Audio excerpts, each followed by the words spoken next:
Live from MMA Fighting Studios, this is Between the Links.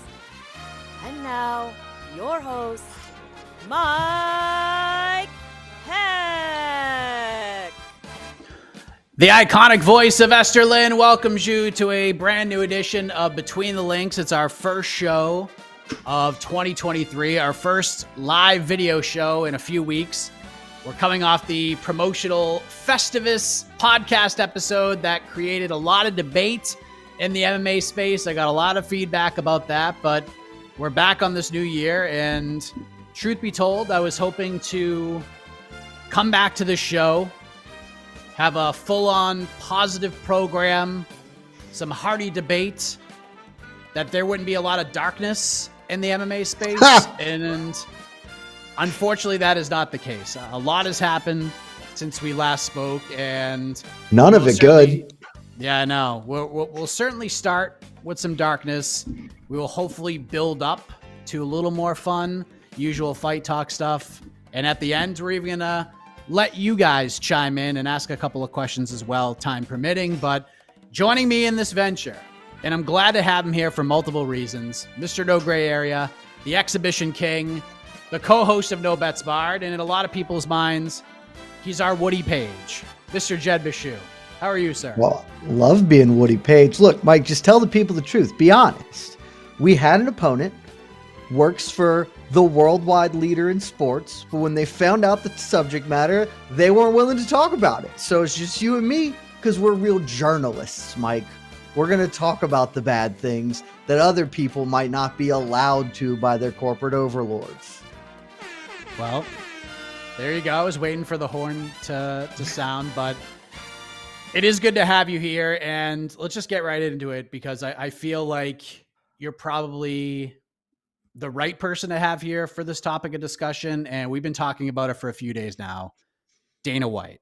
We've all seen the video by now. New Year's Eve, Cabo San Lucas, on video having a seemingly heated discussion with his wife, Ann. Things look to get a little bit uncomfortable. There's a wrist grab from Dana White.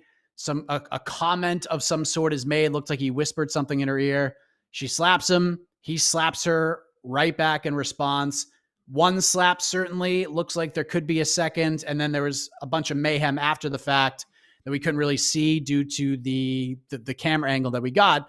And obviously it gets separated, and now we're here. So the video is released by TMZ on Monday, along with the subsequent interview with Dana White, who offers no excuses. He was embarrassed, and rightfully so. They got a statement from his wife, Ann, as well. And I talked about it hours later on Heck of a Morning. We've heard notable names in the MMA space talk about it, like Ariel Helwani yesterday, like Luke Thomas. I thought he did a fantastic job, and others. You wrote a great and extremely fair journalistic article about this.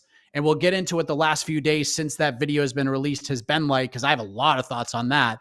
But right off the bat, what was your reaction to the video when you saw it on Monday night? My initial reaction was, God damn, dude, we are just starting this year off so shitty.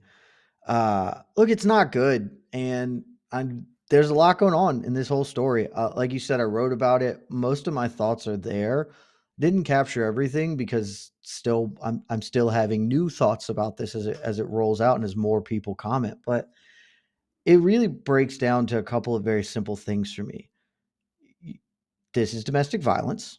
You should not do domestic violence. I think that it should be the least controversial statement I've ever made on broadcast.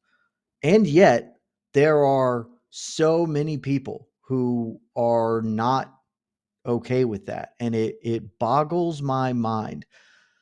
The big points I want to make on this are, and I'll start here, credit to Dana White. He owned up to this. Now, I do not believe he should be done owning up to this, but as Ariel pointed out in his, speech about this, TMZ is trying to softball this as hard as they possibly can. And they do, frankly, he gets the benefit of releasing a statement functionally alongside with this. I can't prove it, but it seems, if you just look at the timeline, that it's pretty obvious that TMZ had this video, this info, And before releasing it, they waited to do this with Dana and then do it all as one whole thing.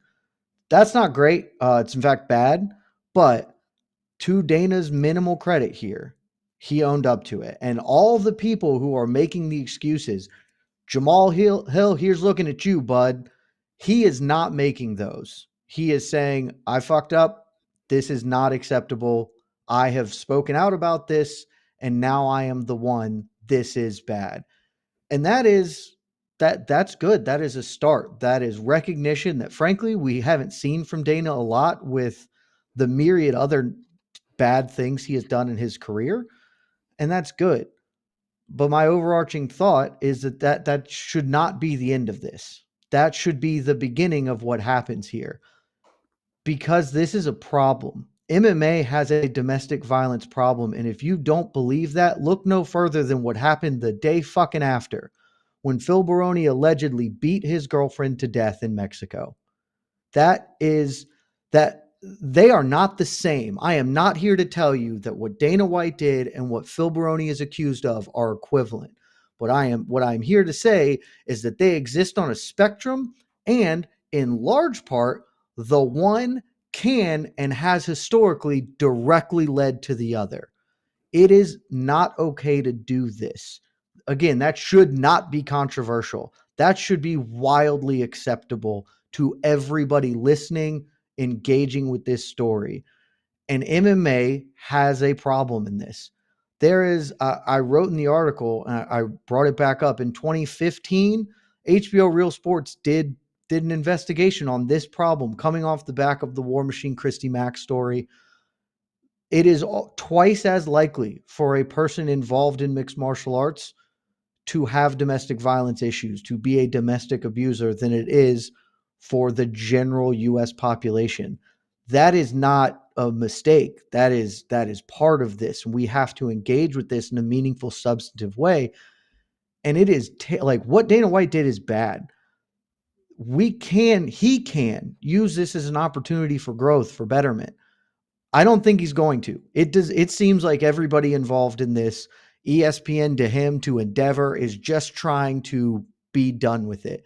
We shouldn't allow that to happen, because, as I wrote, if this happened anywhere else, what happens? If this is Roger Goodell doing the exact same thing, he is almost certainly getting fired.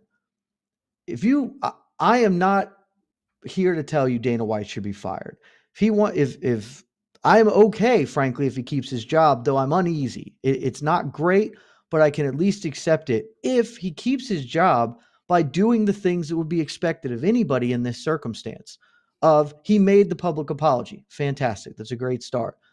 He should be suspended. He should be fined. These are the things that would happen in any other normal sporting organization. He should have to work with DV groups, do a PSA, figure out what happened here, and not just say we were drinking, because that is bullshit. I have been hammered drunk in my life, and I have never beat someone, because that's not something you fucking do. This is a huge, huge story, and it is honestly made all the bigger by the fact that so many people think it is not a story. And that is the part that has killed me over the last couple of days. The response to I don't know if this is not humble or whatever, what I thought was a super fair article. I thought my piece on him was exceedingly fair, more so than I needed or had to be. And the backlash and response I've gotten in the past 24 hours makes me imminently sad, because it is all just bullshit. He did a bad thing. He did wrong. He acknowledges that he did wrong, but he has to be held to account. It is not just saying, I fucked up. This isn't, hey man, I fucked up my ranking. I put Jake Matthews in the top 10. That was stupid. There's much more substantive, much more meaningful. And the fact that this is going to be a problem, not Dana White's specific situation, but there are going to be domestic violence issues with UFC fighters moving forward. There is no question that this will happen. It is endemic to this sport. Having a man who on video and acknowledges that he did this, essentially be the final arbiter on people, like on future instances of this. It doesn't work, man. None of this works. He has to be held to account. And I am really, really saddened to think that he most likely won't be. Yeah, the video was tough to watch. It was awful. And I agree with a lot of what you just said. I agree a lot of what Ariel said yesterday, including how Dana handled the interview with TMZ. Because like you said, and like Ariel said, the interviewers, they gave him opportunities to make excuses. They gave him outs. And to his credit, he didn't take them. And there's not much I could add to what you just said because I've talked about it on multiple heck of a mornings. But since Monday, here is what has happened. Like you said, the MMA community has reacted to it, and a lot of us are on the same page here. And like you said, others have been defending him, including fighters on the UFC roster and even other fighters outside of the UFC. Other fans have defended him. I'm not looking at the comments. There might be fans defending him right now, which is insane to me. It has to be. Which is insane to me because he's not even defending the actions of the situation. Equality, she hit him first. Miss me with that absolute crapola. You will never, ever convince me that this is defensible in any way. And Dana said something similar himself. So those opinions, hard to miss. They've been somewhat loud and boisterous at times, and it has made me sad too. But what has been even louder and much more awkward to me, Jed, is the silence from everybody else involved in this. We have heard nothing from the UFC. In fact, they have told us and they have told other journalists and reporters in the space, in essence, our response is, see the TMZ article. That's our response. What the hell is that? Endeavor, Ari Emanuel. And Ari Emanuel has been a guy who has stood for injustice and putting his feet in the sand for bad things happening and trying to take a stance on stuff. Nothing from them. ESPN, they're not going to comment on it. They told me that already. Even Turner Sports, who is scheduled to air the stupid Power Slap League beginning next week, nothing from them. There have been zero repercussions as of yet. And if you're asking me now if there will be, I would be stunned if there are any public repercussions. But Jed, to stay silent, to not say anything, like not even a, hey, this is a developing thing. We're communicating with all parties involved about the appropriate action to take. Stay tuned. Not even that. Like, not even that. Like, I wish I was surprised by this, but I will say I'm a little surprised that there has been absolutely nothing from anybody, man. Like, nothing. Like, even just a bold little blanket statement. We're aware. We've seen the video. We're talking to people. We will have some decision in the coming days or weeks. Something.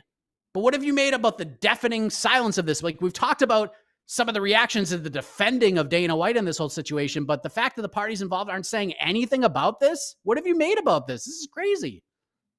It's baseline cowardice, man. And there ain't no other fucking word for it. I will tell that directly to whoever's in charge at ESPN, any of them. I will tell them that at Endeavor, at anywhere, because this shit isn't hard. Like it just isn't. I don't understand what is.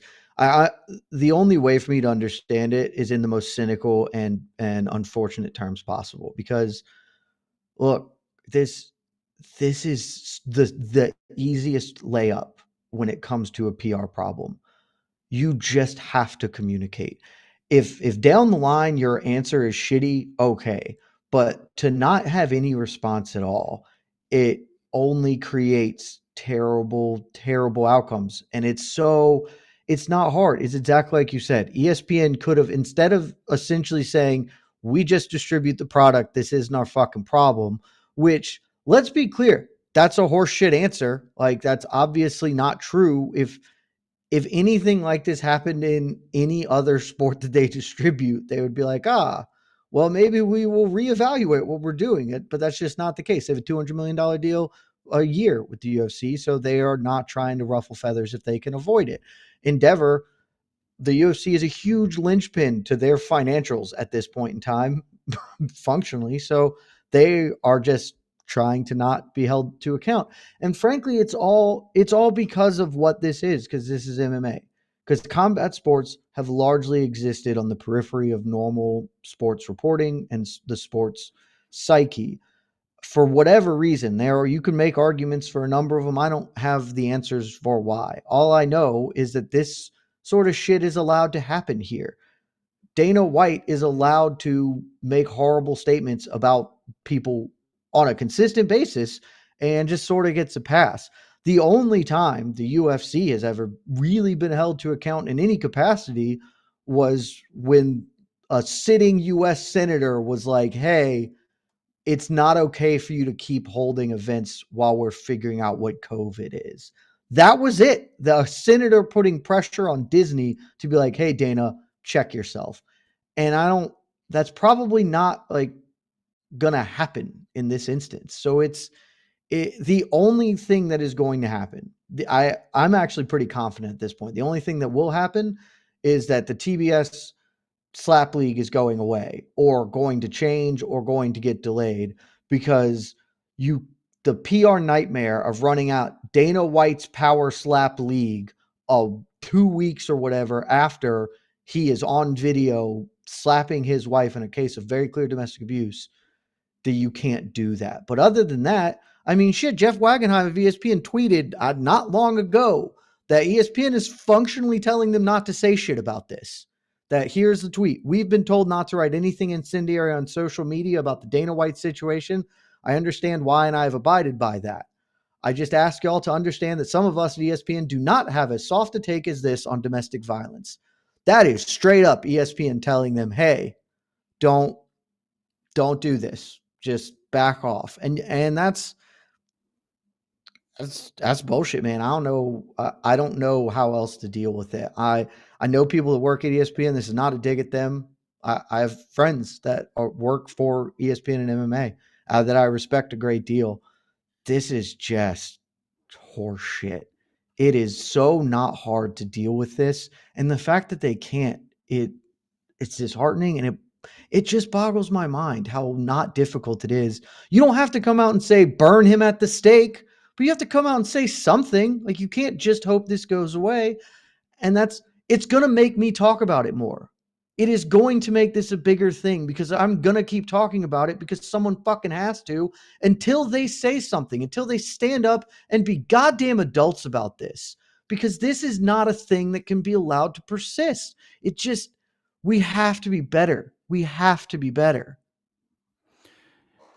Over the last 5 minutes or so, Jeremy Botter tweeted out that this is quote, a Warner Media source tells me Dana White's Power Slap series is no longer listed on any internal programming schedules, and all ad spots have been dropped. The death of the deal, I'm told, is basically just paperwork at this point. So we have not confirmed this. We will obviously reach out, and if we are told the same thing, we'll update that. But if this is true, there's no chance. If that first episode airs January 11th, Jesus Christ. I mean, everyone involved should be fired. And I mean that very seriously. If they air Dana White's Power Slap League a week and a half after he is on video slapping his wife, fire everyone. Every person who thinks that can still go on. Before we kind of put a bow on this, and this is not the last bow that we're putting on this, I'll tell you that right now. Like, I understand that Dana is the face of the company in a lot of ways. And I understand most of the sports world knows who Dana White is. And I know that MMA is looked at as the stepbrother in a lot of ways. I get it. And what he has done to build the brand and all of that, 100% people are going to remember that. But they're also going to remember this. And because of the place this company is in, this deal with ESPN, all of these other massive money-making deals they have in place, if Dana, the UFC, Endeavor, and everyone else made the collective decision for him to actually step aside, whether it be for a year or forever, I wonder, like, how much would the product suffer? Because to me, I don't think it would suffer that much. Like, if we don't have F It Fridays or him doing the, if you don't know, now you knows, because guess what? Most of the people who are going to watch these cards, especially those fight night cards, they already freaking know anyways. They already know anyways. So if he were to step away, Jed, like if they come to this decision, and I don't think this is going to happen, but if somehow they all get in a room and they're like, dude, you got to go. How much of an impact would there be, in your opinion, on the product, in the business, if he stepped away? Almost none. Straight up, agree. almost none. That's the sneaky part about all this is what happens when you structure the business in the way that you structured the business. The UFC is built not around the fighters. It is built around Dana White and the three letters, the brand. It is built around the brand, and Dana White is synonymous with the brand. And that is good for a lot of business purposes and for their growth. It has been instrumental to accomplishing what they have done.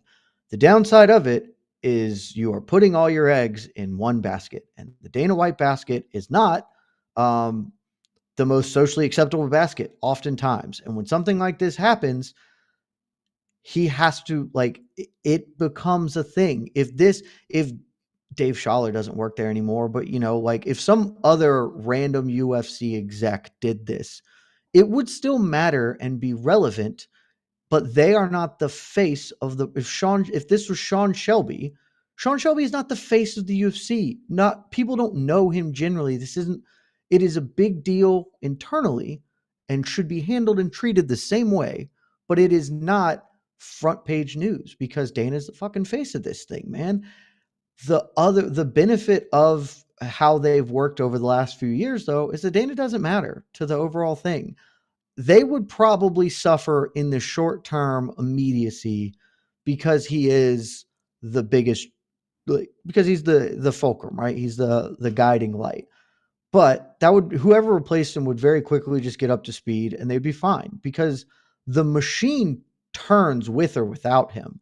They are going to produce the content, whatever. There will just be maybe a little bit less of people turning into Dana White's looking for a fight or whatever. This would substantively not change at all. And that's part of what has frustrated me about the lack of accountability and response here. I'm not asking for him to be fired. I'm asking for him to be held to account, which again is not a big ask. It's incredibly reasonable. And in the scheme of things, I'm not asking for a lot.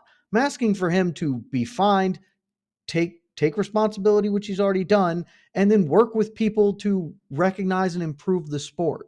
Those are very reasonable asks here and would be reasonable demands of him in this position, especially because they don't fucking need him, man. They can be just fine without him. He got this sport to a place it probably wouldn't have been without him. I'll acknowledge that. I've given him his due forever. The sport has probably passed him by anyway, and to have this is just not necessary. And so it's all really frustrating. And it's like you can hold him to account because he is not pivotal to the success of this promotion. It will be just fine if he leaves tomorrow. Last thing I'll say, and I'm with you, Jed, we're going to keep talking about this. And you know what? If you're watching right now, you should too. You should keep bringing it up and keeping this in the news cycle because that is how we can make any kind of an impact. That is how things get done. If this just becomes another MMA news cycle story that is here today, gone tomorrow, then what? Then what? You can't sweep this under the rug. And I don't care what friggin' fights the UFC might book over the next week and a half. That's cool. We could talk about them and we can predict who will win and so forth and so on. That's great. But we need to keep talking about this. This can't go away. Even if they announce John Jones versus Francis Ngannou in the middle of this show, we need to keep talking about this. The people that should be saying something may not be saying anything, but that doesn't mean that we can't. And we will. And you should too. And I know that it's hard to transition from that, my friend. But here we are, Jed. I want to say one more thing on this. Absolutely. Well, one, I've 1,000% agree. We can quit talking about this when something happens that's meaningful. When outside of an apology, something meaningful happens. He shows contrition in a legitimate way that is not just an apology. Then I can say, cool. Because I believe his apology. He sounded genuine. And that's why I started off saying he sounded genuine about it. And so I believe that. But you wouldn't, the way things work is you apologize. And if the thing is bad, like this is, you show contrition in a substantive, meaningful way. And that's all I'm asking here. The other thing, I debated whether I wanted to bring this up, but I do because I see it a lot. I've seen it so much. And I want to raise this topic for a very, very specific reason.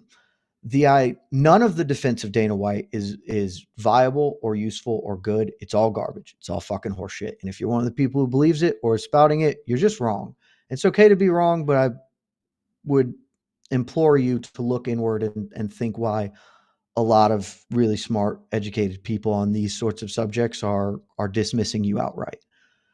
The idea that she hit him first is the most frustrating part of this in general, because you are just actively not looking at that scene. We didn't get the whole thing. We didn't see them come into the club, etc. But from the initial part of that video, she appears to be in distress. Dana White is grabbing her, holding her hand, not holding her hand, but grasping her hand. And it appears that she is turning to walk away, at which point he grabs her wrist. She slaps him. That is an appropriate response for anybody who is restricting you from walking away. This is not, she slapped him first so he can hit her back. That is a bad argument in general, but the initiator of this sequence was not Ann White. It was Dana White. And I've seen that so much, and it's so stupid.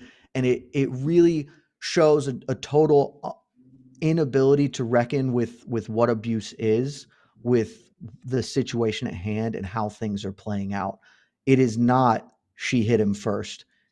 She responds violently to him, and maybe she shouldn't hit him. I'm not willing to say yes or no to that. The circumstances that created that were Dana White. Based on that video, it looks pretty clear. And based on what he said, based on his thing, I fucked up. I did wrong. This is not good. You don't have to defend him on this one. You don't have to ask for his head, but do not defend what has happened here, people. I am begging you. Well said.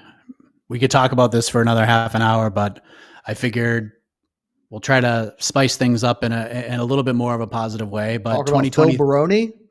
No, we're not. We mentioned that. This has been such a bad year 4 days in. This is wild. And who knew that this thing that we're about to talk about is like not even the most weird story of the year. It's far from it. It's 2023, and Jake Paul is not just an MMA story because he's calling out and boxing MMA fighters. He has actually taken that next step to adding MMA fighter to his resume, because earlier this morning, New York Times released a story and reported that, which has since been confirmed by the promotion and Jake Paul himself, Jake Paul has signed a multi-year deal with the PFL. He has a position with the company. He has equity in the company, along with his business partner, Nikisa Badarian. But on top of that, he is expected to compete in an MMA fight for the PFL and could have his first fight as early as this year, part of that super fight pay-per-view division. How about this, Jed? Jake Paul to the PFL with the expectations to fight as early as this year. What did you think when you saw this?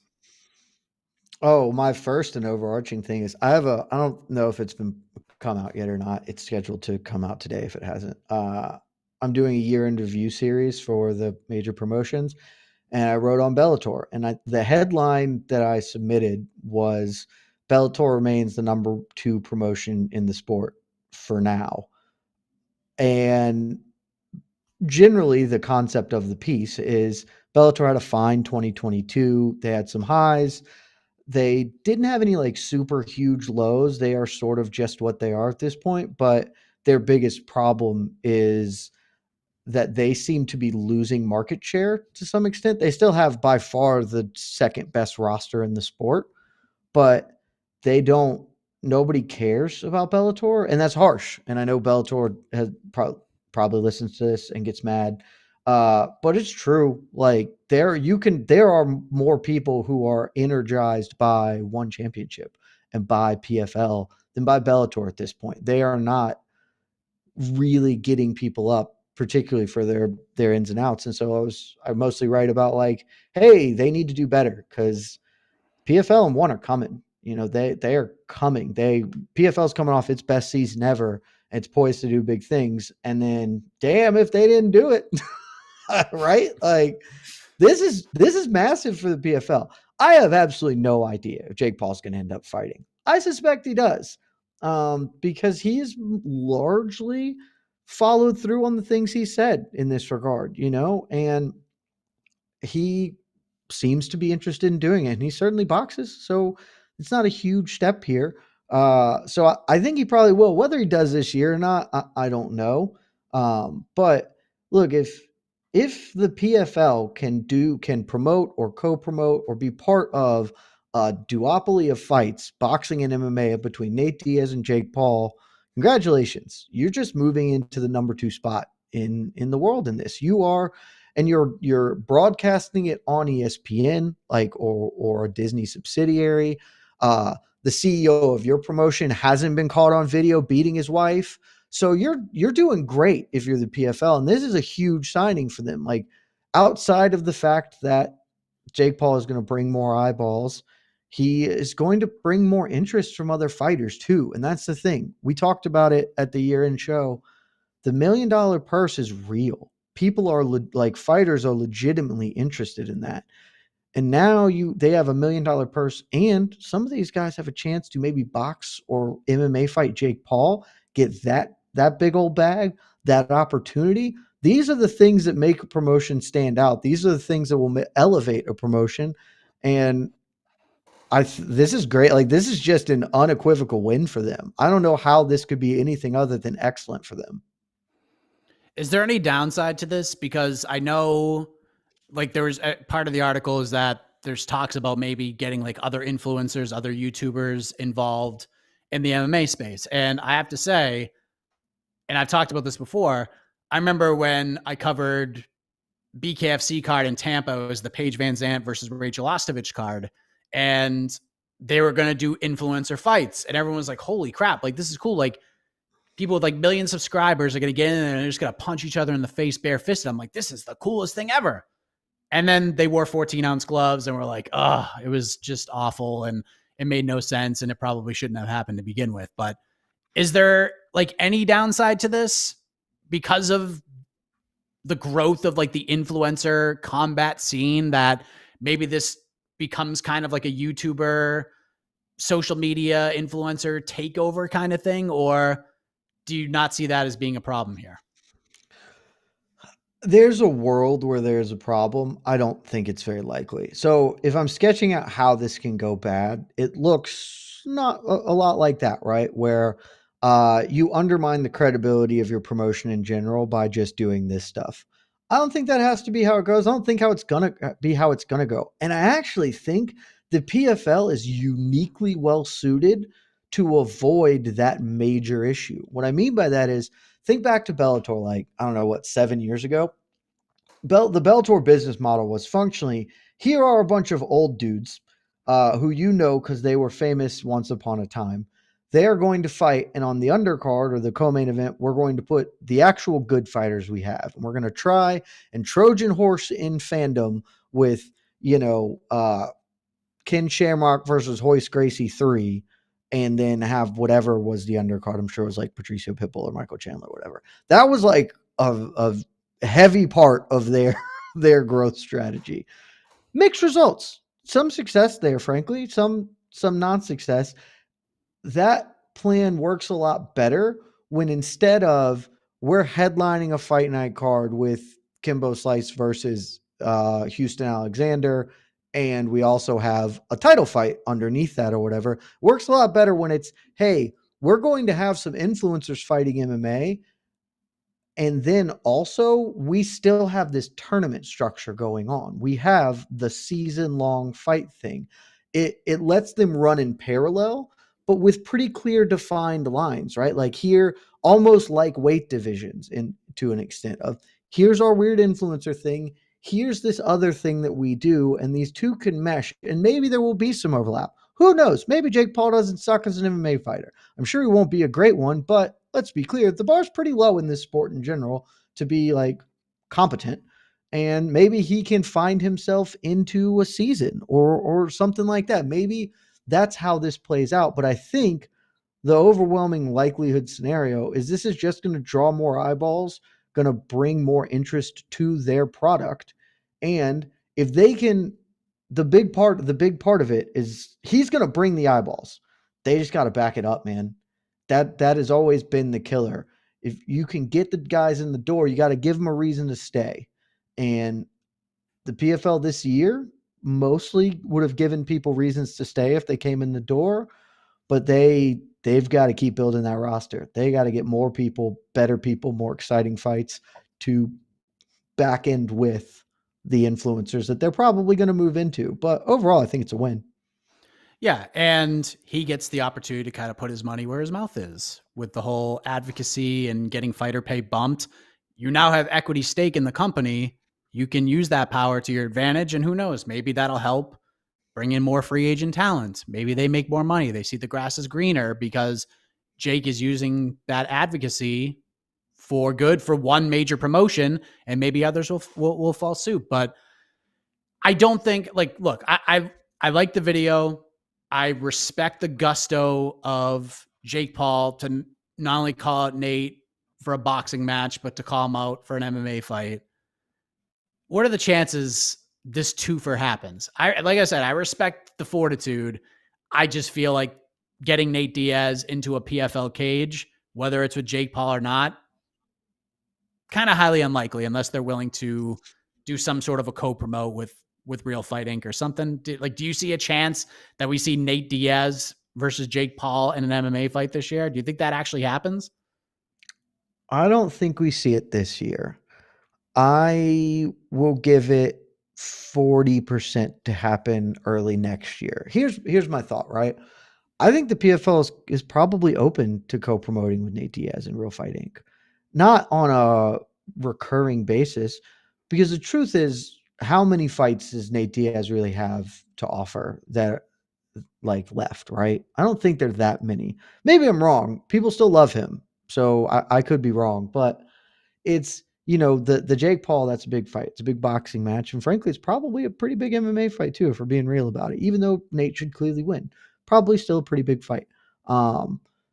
Then there's not a ton of other free agents out there that you're like super interested in him doing MMA fights with.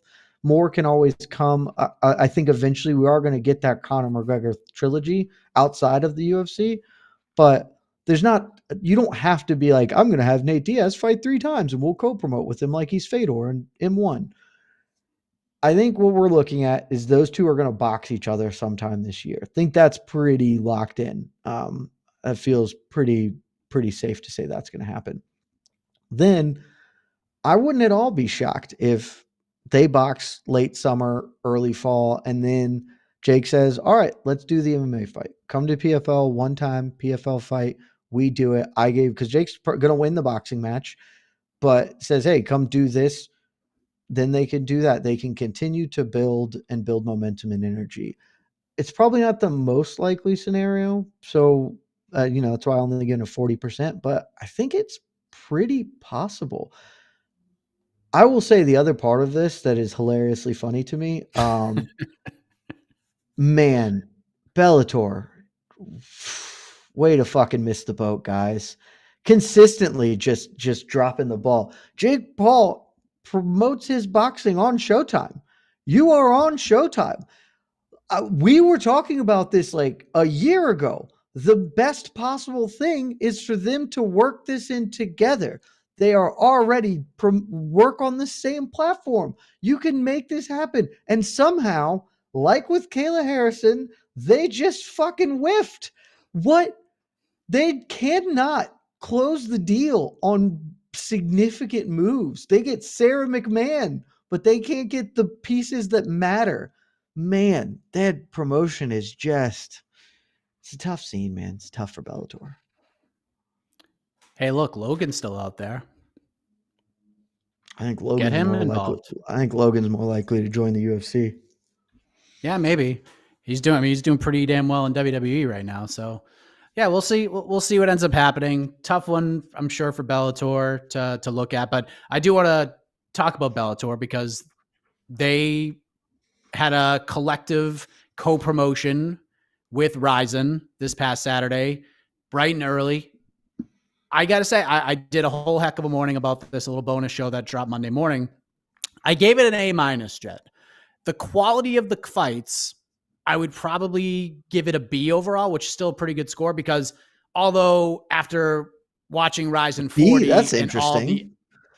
well, I mean, there's just the Rizin 40 car was just so chaotic, and you wake up and you just watch Oh, finish after are you finish after finish after separating the finish. two out? I'm separating the two out. I'm Oh, okay. separating the two out. I was about to say B feels low because Yeah. the main card was maybe that, but everything else was fucking fire. Right. And I've talked about like whether or not just like if you're going to do this concept again, whether to separate them, like do it like they did in 2019, where you have the Bellator card on like Thursday and then you do the Rizin card on Saturday, and you could still have interpromotional matchups, or you could do Bellator versus Rizin, but that's neither here nor there. The B grade comes because I thought the fights were really compelling. I didn't realize how high maybe the stakes were for some of the fighters because you could see it. A lot of them just did not want to lose, and you could see it in some of the performances. I thought AJ McKee looked like a friggin' superstar. I loved everything he did in that fight. Everyone was like, do not go to the ground with this guy. And AJ's like, I'll go to the ground with this guy. And not only that, I'll go to the ground with this guy for like 15 minutes and I'll try a soccer kick and a big flying stomp to the head. I'll try all this stuff. Like AJ went out there and had fun. And there were 5 competitive decisions. I thought the Rizin guys performed well. I give it an A-, one for the gusto, because it ain't easy to go out there and put your guys on the line against another promotion. So I'll give it that.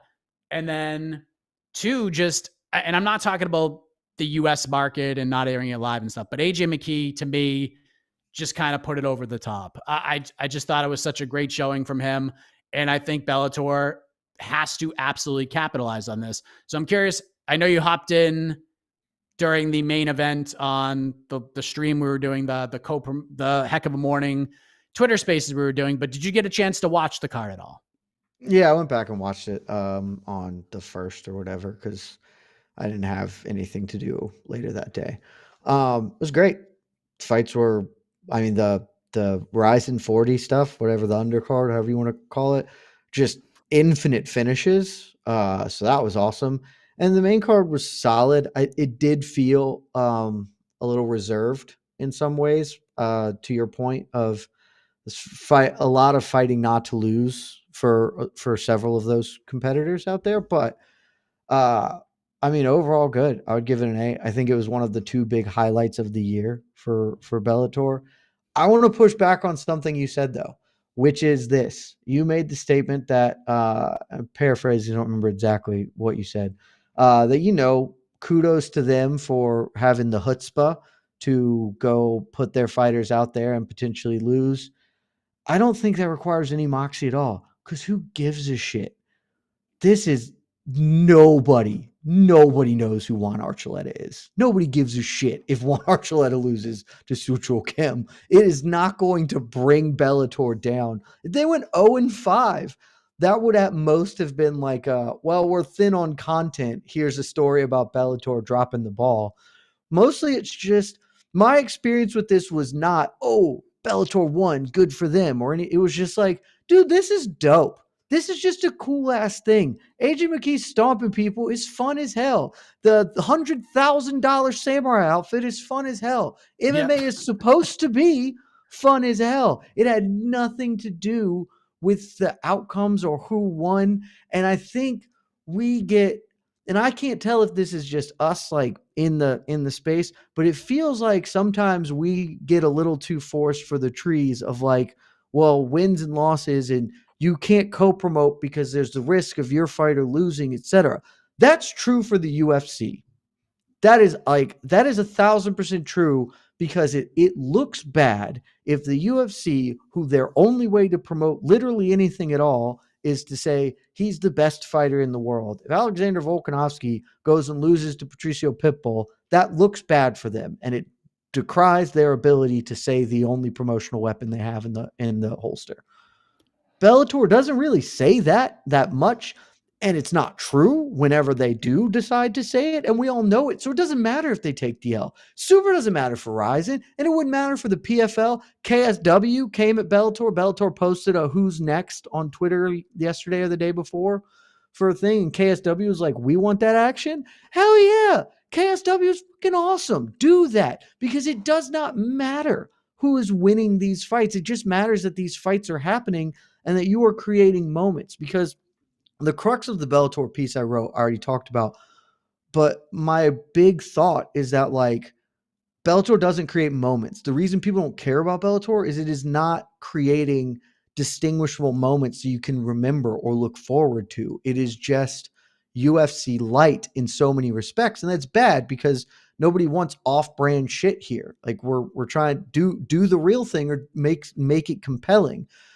This was compelling. This was why it was good. It was something to look forward to, a cool event. The Stotts Sabatello thing was a moment that was cool. It needs more of this. They need to co-promote with KSW, because it would just kick ass. And who gives a shit if half of your champions lose to KSW champions? No one is going to care at all. They're just going to talk about how cool this event was. They should do this all the time. I listen, I would love to see Bellator just kind of take on that niche of, we'll take y'all on. I mean, obviously the UFC isn't going to take part in this, but yeah, PFL jumping on board. Like, and I know they have the season structure. It's a little weird and it's different, but I think they could figure out how to do that. Yeah. With some creativity. And you've been advocating for a Super Bowl of MMA for a long time. This is one way to do it. Like, you don't need to take you don't need to take 5 PFL fighters. Take 1, take 2. Dude, do the KSW, Ryder take Cup. 1, take 2. Do the fucking Ryder Cup of MMA. Like, I love that shit is just fun. And it does not matter, because fundamentally you don't have the best fighters in the world. None of you do. And if you are lying to yourself or to billions and billions of potential viewers, that's a lie. And we don't have to pretend that you actually have the best fighters in the world. You have some very good ones, and some of the top 10 or 15. You don't have the bulk 90% of the people. I did this the other day. I think the actual number is like 88% of the top 15 fighters in the MMA Global Fighting Rankings are in the UFC. Bellator has like 10%. So everybody else has like 2. It is collectively, it is just, you don't. So it doesn't matter if your guys win or lose.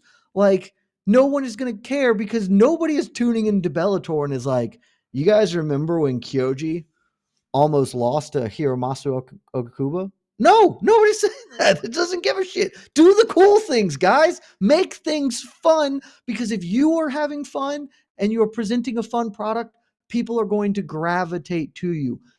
I don't know if we've talked about this before on any of these podcasts. Were you a fan at the time? When WEC was like cooking? Yeah. I mean, I was watching. Yeah. I wasn't like watching everything, but I would watch replays of fights on Versus. Dude, like all the time. Yeah, it was the fucking best. And because WEC didn't have the best fighters in the world. Turns out they actually had several of the best fighters in the world, but nobody cared. It was just like, dude, WEC has 155 and down, and everything is a banger all the time. They made people invested and cared. I cared so much about the WEC, and I don't give a shit about Bellator. Nobody does. You need to do those things more if you are them, because the PFL has a gimmick. They have a gimmick, right? The season is a gimmick, and there are pluses and minuses to it, but that is a gimmick to build around. Bellator really is the UFC light, and that's a terrible gimmick to have. Like I said, I think Bellator had a great last quarter. Like, I think they stepped up the fun. They finished 100%. Well. Yep. I think they got momentum. I think they have something that they can capitalize on. That's the problem, Mike. How often do we talk about them having momentum, and they don't do shit with it? They had fun the last quarter. Have fun the first quarter. I know we've got that CBS card coming up. They need to blow the roof off the gaff, as Patty Pimblett says. They need to do cool things.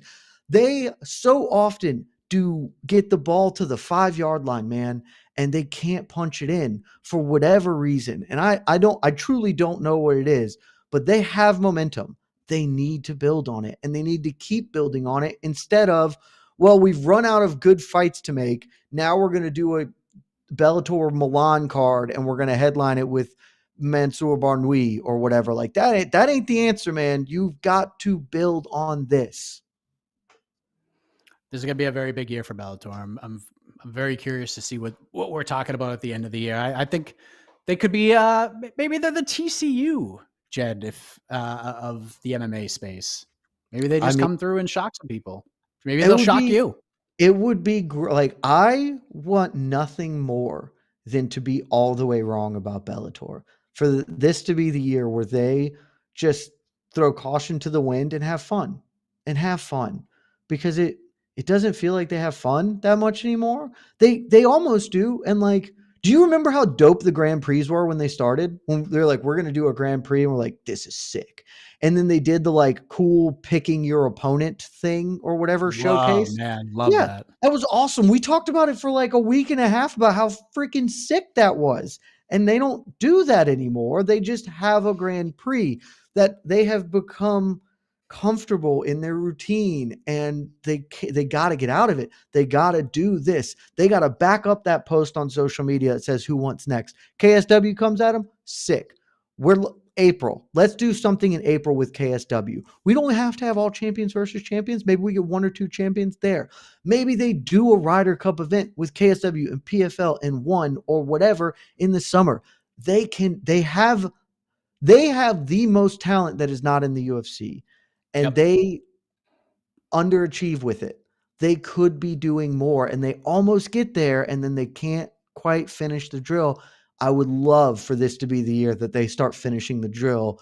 And then I'm genuinely excited about Bellator events. And I'm telling people, man, you got nothing to do on a Friday or a Saturday or a Thursday or on tape delay because you don't have a consistent broadcast date, which is a huge fucking problem.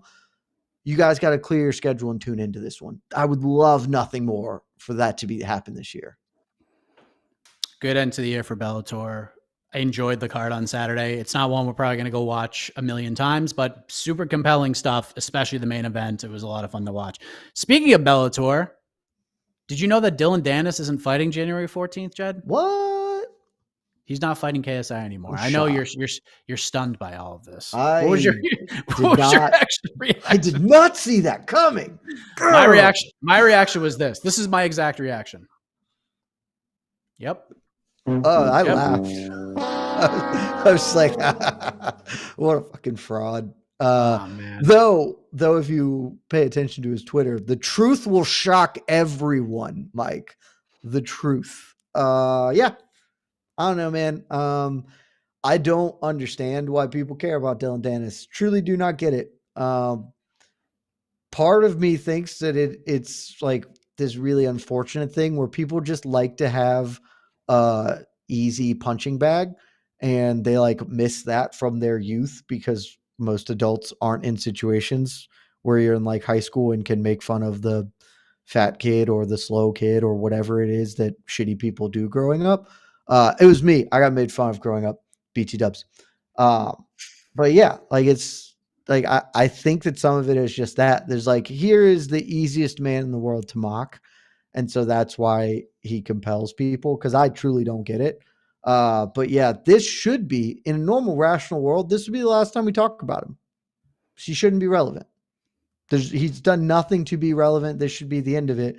I suspect that won't be the case, and that he will. Here's what's gonna happen. He's gonna show up to the Misfits event, and he's gonna get clocked by some dude at the weigh-ins or in the crowd. He's gonna get into an altercation, and nothing's gonna happen because it's never going to happen.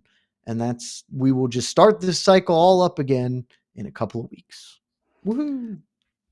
Speaking of punching, let's talk about some cool fights that are on the books, Jed. And I know after we recorded our you're muted right now, Mike. We are live though. Oh, we're live? Sick. Yeah. Oh. That's how, yeah, we're just back. Love that. Sorry for what happened, everybody. Lightning strike. I don't know everything. We're going off my cell. This is off my phone right now. Boom. Mike, it says guest has muted themselves. Are you muted on your end, Mike?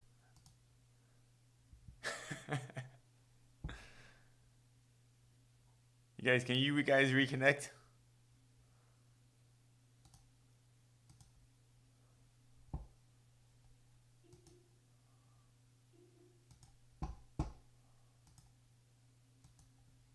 All right.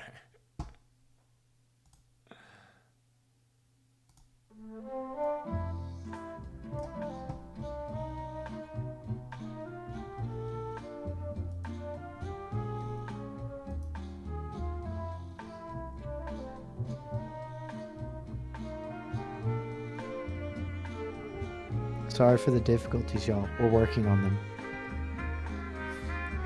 All right. We're just waiting for Mike to reconnect, and we should be good to go now.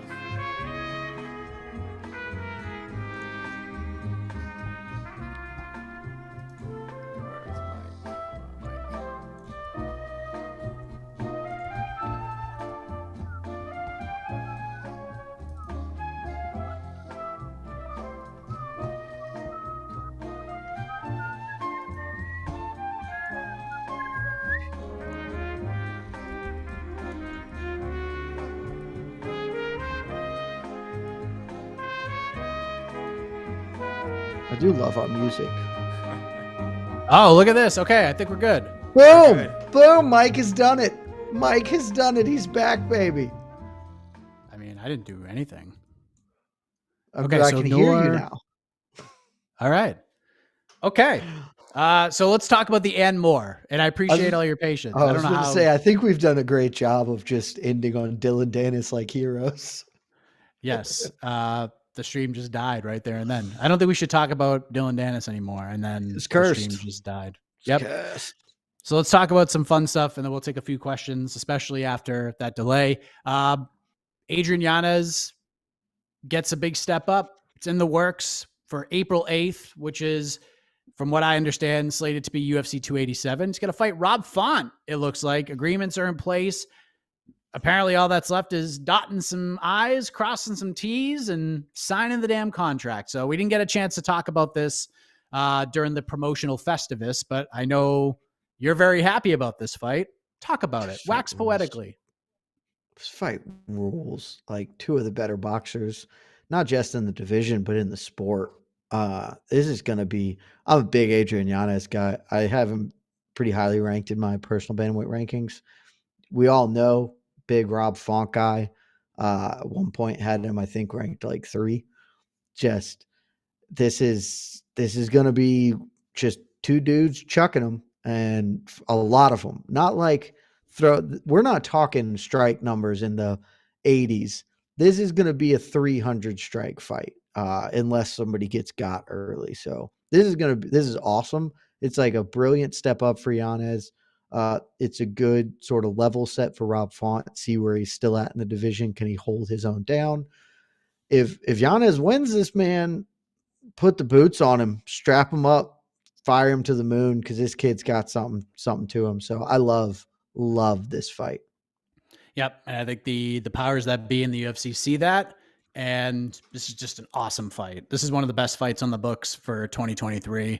It's unfortunate we have to wait 4 months for it, or 3 more months for it, but hopefully we get there, and we'll see what else is on this UFC 287 card. I know there was talks. I think Sherdog posted that it's going to take place in Brooklyn. Nothing confirmed on that end yet. I do know the date is open according to the Barclays Center website, but from people I've spoken to, no one knows anything. That date, as far as anybody knows, is TBD in terms of location. So that's cool. Another big name that people are talking about, Shavkat Rakhmonov. We were wondering, is he going to fight on this January 14th card after Jeff Neal had to withdraw due to an undisclosed injury? Turns out he will not be fighting January 14th. He'll be fighting Jeff Neal March 4th at UFC, what is this, 285? This will be 285 in Las Vegas. Do you agree with this? There was a part of me that just wanted Shavkat to be on that card, sign anybody, let Shavkat just truck somebody, because I think it's important. I think this is a big year for him.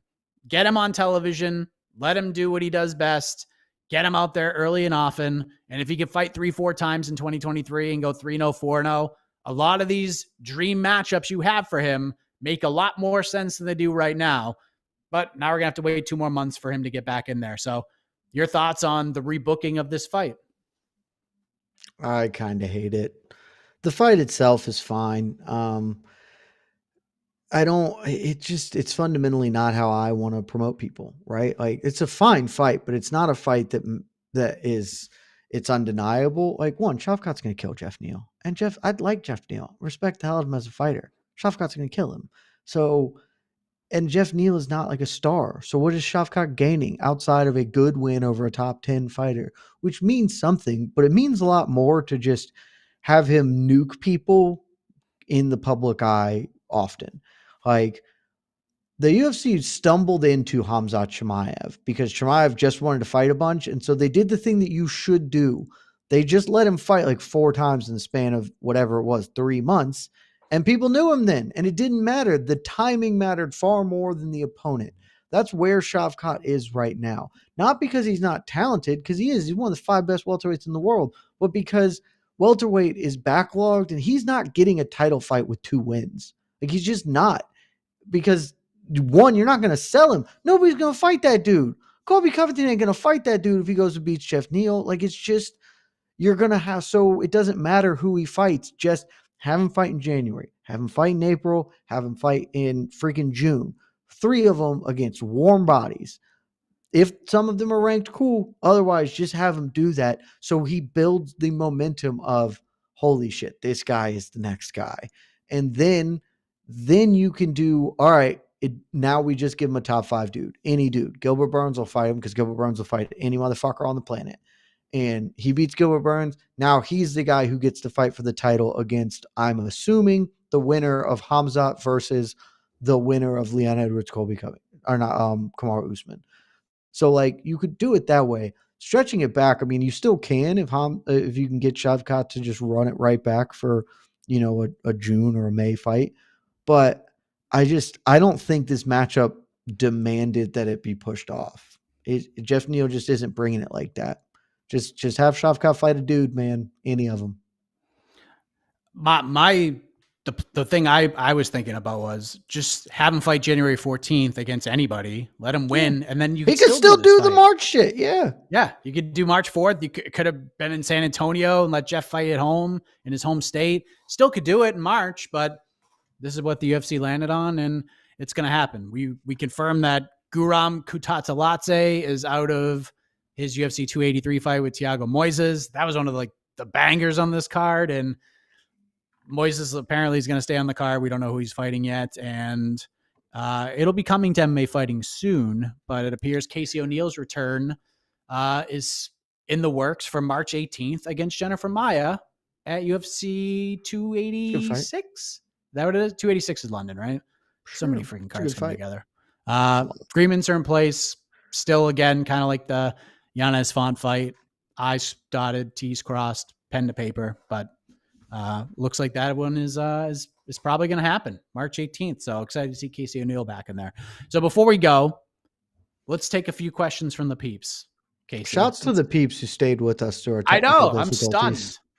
I'm stunned. I'm telling everybody, hang tight. We'll be back. I promise. Big shouts to y'all. That's why I love you guys. To the peeps. Is Cheeto versus Sandhagen an official #1 contender fight, or only in Cheeto's case? It ain't even in Cheeto's. It ain't even in Cheeto's case. Like, it might be. No, not even a little bit official. If Cheeto wins, he probably doesn't fight again for the belt. The problem is, and this isn't a problem because Cheeto's dope, and I love Cheeto, and Cheeto does fighting. Maybe not in the way that's right for everybody. Certainly in the way that's right for him, and the way that keeps him the beloved figure that he is.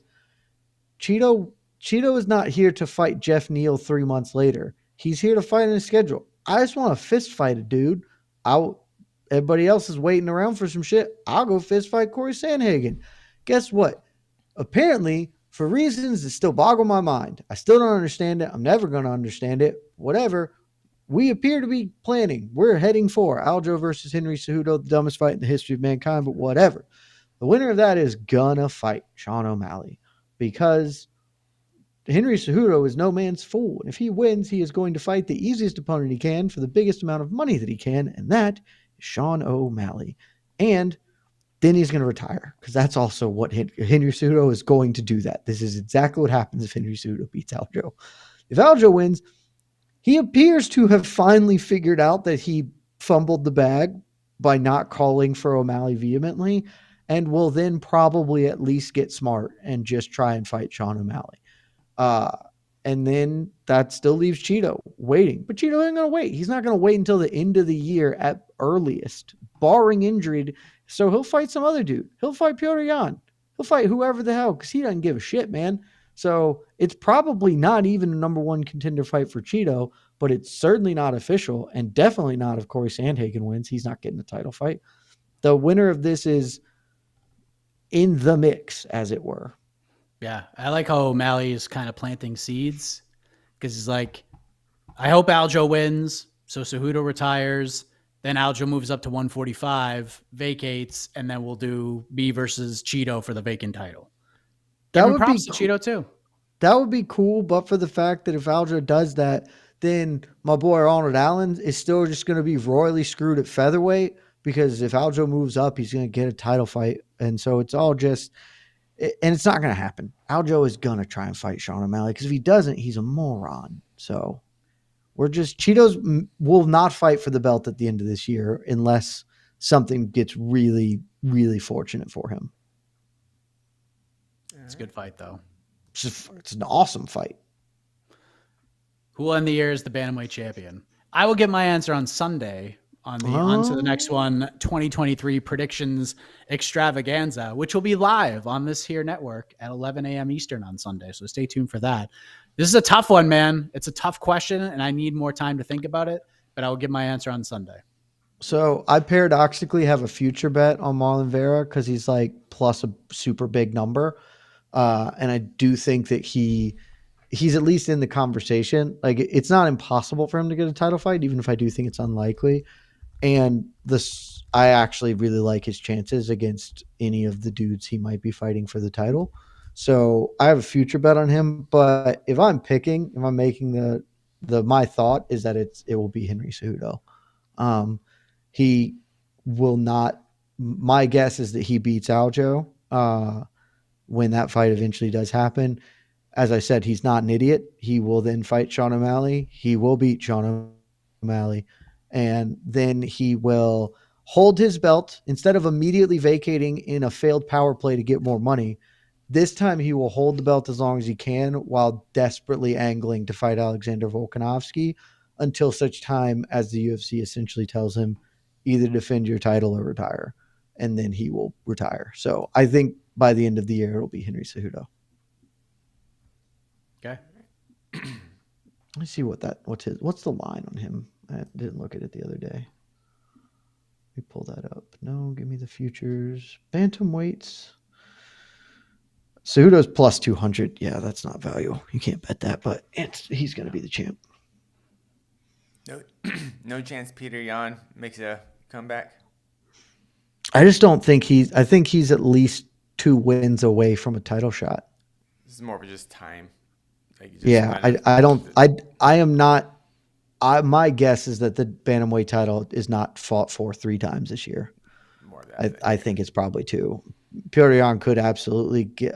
I suspect he will reclaim the belt at some point in the future, but I think he's too far out of the picture right now. With the way I'm really fascinated how he's booked next. Do you throw him in there with Merab for the story's sake? Do you give him like Ricky Simone? Something like that?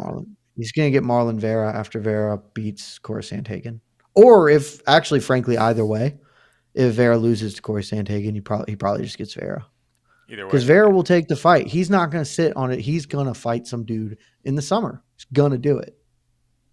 And that fight is awesome. Or if Adrian Yanez beats Rob Font, maybe they just give him that big of a boost. That would be sick. That would be so sick. Or maybe the winner of that fight in general. Rob Font versus Petr Yan would be fun as hell too. Look, I still firmly believe lightweight is the best division in the sport, but man, bantamweight is a decently close number 2, and it is fun as hell, baby. Yep. That's all I ask for you. That's all I ask for you. Decently fun as hell. Number 2. It is. I don't think it's always been number 2, or certainly for the last year, because I think featherweight and welterweight don't get nearly the credit they deserve. But I agree with bantamweight, the top 15 at bantamweight is worldwide incredibly fun. The 15 to 30 is still very fun, but I think that the like 15 to 30 at featherweight is better. But I think the top 15 is there's nothing, you can't go wrong. You cannot go wrong just throwing 2 dudes in and seeing what comes out. Unless it's Merab Dvalishvili versus Jose Aldo. Literally the only bad fight you can make in that whole fucking division. I will never get over it. I'll never get over it. I know. I've forgotten about it, but now the memories are back. I'll never forget. Get it tattooed on me. I think 35 is so interesting. Men's 35 is so interesting because that's the only division where it's really hard to, and it's been around for a while. There's no true GOAT in 35 division. There's guys who've had good runs. Like maybe you could say Dominic Cruz is the GOAT, but that's just because you have to pick someone. But that's out. The truth is that's kind of the same way with lightweight. Khabib has claimed the title, but it's more tenuous than most people want to agree to. Like it's when you have super competitive great divisions, you're not going to get them. You're not going to get a dominant run that is undeniable. Yeah, particularly when probably the best fighter. Yeah. Yeah. Oh, at this point, I super don't see it happening. Yeah, but like, if it would have happened, it would have like Cruz should be the GOAT. Just the injuries took it away from him, and he maybe still is, but like he was the best bantamweight for 7 years. 4 of those he didn't have knees that worked, and that just kind of took it away from being the thing. Because otherwise, he would have had a Jose Aldo WEC-like run for a good stretch of time that would make him unassailably the GOAT. All right, take a couple more.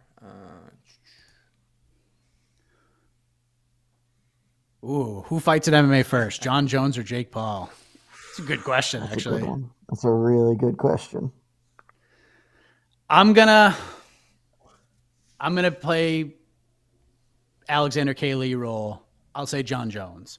I feel I am not wholly confident that we see Ngannou Jones in March. I'm wildly not confident. If someone handed me $5 and said bet on it, I'm betting that it happens. I know talks are going well. Who knows where the world end is? Who knows what Ngannou's injury is going to be like? I will be talking to Eric Nixick sometime next week, so maybe we'll get some kind of an update on what's going on. But from all accounts, seems like things are heading in the right direction. Obviously, there's some hurdles that need to be cleared, but I would say I'm like 58% confident that it happens, and that's more than not confident. So, sure, I'll say John Jones. I'm going to say John Jones, but I don't feel any level of confidence here. I'm mostly saying it because honestly, the most likely possible outcome here might just be that neither of them ever fight in MMA. Again, that they never do it, but I feel about the same level of confidence that they both do. But if John is going to fight, it's probably going to be on a quicker timeline than Jake Paul is. Jake Paul's going to box Tommy Fury. It looks like he's going to box Tommy Fury. And then there's the Nate stuff. And he will box Nate before he MMA fights Nate for sure. So yeah, I don't think I'll go John Jones. I don't think he's fighting Tommy Fury next. I think he's going to. I think it's going to finally happen. I mean, poor Mike Perry out here signing contracts. I don't think Tommy Fury will win, but I don't think Tommy Fury is Dillon Danis and full of shit. Tommy Fury signed and literally would have fought him, but the government would not allow him to do it for visa issues. It's a whole separate thing, but that's at least a real excuse as opposed to whatever the fuck Dillon was saying is the truth or whatever. But I think that happens because there's just a lull for Jake Paul to fight. Tommy Fury makes the most sense for this spring fight of his. It's a great question, though. That's a really good question. Yeah. Who is the champion most in danger of losing their title? Who do you think, Mike, while I'm poring over this? It's tough to say because, like, I would go Pereira. I don't know. I don't know. I would say Leon Edwards, but I don't know. I mean, honestly, I don't know. I honestly, it depends on who Pereira fights. Like, I don't know if Izzy beats him. I just don't know if Izzy beats him unless they go a different direction. But I don't see why they would. I'm looking at the UFC's champions right now. I think there is a pretty realistic world where literally every one of their male champions is different by the end of this year.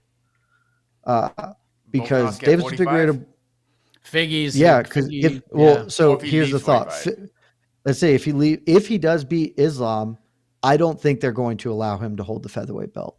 If he wins the lightweight title, I don't think he's going to, but if he does, featherweight has too much going on. There are too many people for him to, and so is lightweight. There's an infinite number of contenders in both weight classes. This isn't an Amanda Nunes situation. He's got to pick one. He'll pick lightweight. So he could just abandon the featherweight belt. Aljo, I already said I think he's going to lose to Cejudo. I think Moreno's going to beat Figueiredo. I think Islam is the most likely to still have a title by the end of the year. Same with Volk, both of them holding theirs respectively. But if he does lose, then that would be different. Leon, he is not going to be a betting favorite to retain his belt. Pereira, same thing. There isn't a light heavyweight champion, so we're definitely getting a new champion there. If Ngannou fights Jones, I'm going to pick Ngannou, but if Ngannou, it wouldn't shock me if Jones won, or wouldn't shock me if Cyril Gane or Curtis Blades or any of the other dudes who might step up in there. Or apparently Sergey Pavlovich can only kill people when he touches them. So it's a really realistic world where every male champion doesn't have, like, the current champion is not the same at the end of the year. If I'm picking who I think is the most likely, it's Pereira. But I'm not confident in that choice. I think Pereira is the safe answer, though, right? He's clearly the most limited of the various champions. Yeah. Actually, F it. I'm just gonna go stand on my corner because I think Pereira is gonna end up fighting Izzy, and I'll pick him to beat Izzy, and so then he's got a good chance. I'm gonna pick Aljo. I think Henry Cejudo is a atrocious matchup for Aljo. Like a really, really, really bad one. And he is picking that fight for whatever reason. I think he's the most in danger. The build to that fight between you and I think is going to be a lot of fun. So stay tuned. Are you on Aljo corner? I think so. Oh, I mean, so. Look, God knows I don't love Henry. He's going to be so. Look, Cejudo's great. I'm never, like, the things I've said negatively about Cejudo have nothing to do with his fighting ability. It just has to do with his business sense, because there is none, and it's been one of the worst. It's been horrendous over the last couple of years, no doubt about it. Aljamain Sterling is going to look like a welterweight compared to this guy, and not saying that Cejudo's skill set is bad and that it's not. I don't think you're factoring in the headbutts. Henry Cejudo has an enormous noggin, and he knows how to headbutt people without getting caught, which is a very important skill in MMA. He's going to headbutt the shit out of Aljo. Oh, man. We got anything else? No, I think we're good. Think we're good? All right. Good show. We touched on some interesting things. As I'm looking at this, it is insane how competitive all of these weight classes are this year. Yep. And hopefully, the only one I feel any level of confidence that they will retain is Islam Makhachev right now. And I guess to an extent Volkanovski at featherweight, because I do, but like outside of that, I got no confidence that any of these, even you get to the women's, like, God love Weili Zhang, but she's lost to Rose twice, and I don't think either were controversial. So Shevchenko coming off her worst performance, Amanda Nunes probably going to retire this year, There's a world where at this time next year, it is entirely new champions from here to there. And within 365 days, 11 new champions. I guess 12 if you want to count women's featherweight. Nuts. I completely agree with you about Volkanovski too. And I don't even think this is going to be like a real UFC decision. I think they'll like kind of lay it out and kind of present it as ultimatum-ish. But I think in the end, like there's just no, like all the biggest fights he could possibly have. Classes. Yeah. All the biggest fights that Volkanovski could have for his piggy bank and his bank account are all at 155. They're all 155. Him versus Josh Emmett or Yair Rodriguez is a co-main event, but him versus Justin Gaethje or Dustin Poirier or Michael Chandler or even Conor McGregor, those are main event, big time blockbuster fights. So why would you even want to go back to 145? No reason. Plus, and you just took out, and you would have beaten probably your toughest matchup. Because no one wants Islam's a nightmare for everybody. Sure his toughest matchup. For sure his toughest matchup. He is starting at the hardest dude he can fight in this whole weight class by like, unless maybe Jalen Turner comes on, because Jalen Turner is just like 2 full weight classes bigger than him. That's like the only guy I could make an argument would be tougher. Like, this is for sure his toughest. So if he wins, and he has the baked-in excuse of a loss. If he does lose, it's not even his actual weight class. There's no way he goes back to featherweight if he beats Islam Makhachev. No way at all. I don't know why he would either. But all right, you can hit the music, Casey. It's been quite a first 5 days of January and of 2023. And hit the brakes, MMA. Let's calm it down. Let's try to be more positive and let's keep the important topics in play here. But back next week, normal show, back to competitive form. Maybe Jed will have an exhibition matchup after all. So for Jed Meshew, I am Mike Keck, Casey on the ones and twos. Appreciate you guys being patient and sticking with us. We'll see you back here once again between the links next week. Good night, everybody. Love you guys. This has been Between the Links, an MMA fighting production on the Vox Media Network.